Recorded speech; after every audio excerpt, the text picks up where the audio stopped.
I remember especially Ingham, who was a famous number theorist, and he was a very, very good lecturer. And I remember I went to analysis lectures from him and a lecture on elliptic functions, which was proved out to be pretty basic, and enabled me almost to understand the proof of Fermat's last theorem. It came out eventually.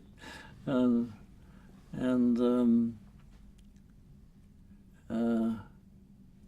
else did I have?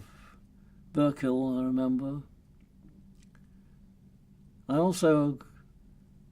didn't go to any regular lectures from Hardy, but I did. He gave one or two, lectures to undergraduate societies, one-off lectures, and I went to a few of lectures by him that way. But I can't say I actually met him. But later in life, I met Besikovich and I met Littlewood.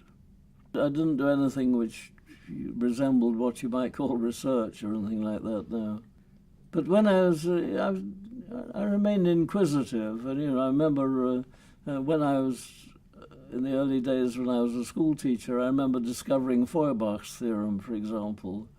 That was an amusing incident. I wanted to make a big diagram to hang up in my classroom with all the properties of the triangle in it, and showing the altitudes meeting at the orthocenter and the medians meeting at the centroid and the perpendicular bisectors meeting at the circumcenter and so on and so on. And it was a bit difficult to draw a triangle which was sufficiently scalene so that these many things did appear separately in the diagram and didn't get in one another's way. And I kept finding that the in-circle and the X-circles touched the 9-point circle. And so after I tried different drawings, this all seemed to happen. I then spent 2 or 3 days of rather painful elementary trigonometry proving that this was in fact the case. And I went along to one of the other math teachers, one of the more senior math teachers, and they said, have you come across this theorem? You see? And he said no, but he pulled down Workman's mathematical memoranda from a bookshelf he had there, and he researched into it. He soon found Feuerbach's theorem. Now then, this rang a bell because I then remembered the geometry lectures in Cambridge from P.W. Wood, I think it was.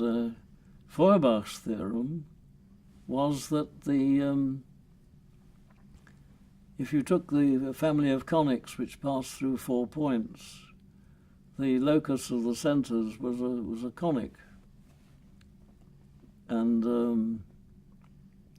in fact, although I don't know that was mentioned at the time, if the 4 points happened to be a triangle and its orthocenter, then the conics were all rectangular hyperbolas.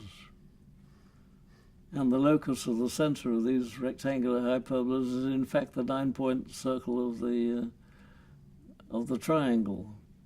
And there were a number of things like that that I sort of rediscovered for myself, and so I always had an inquiring mind, and I was always wanting to fiddle out things for myself.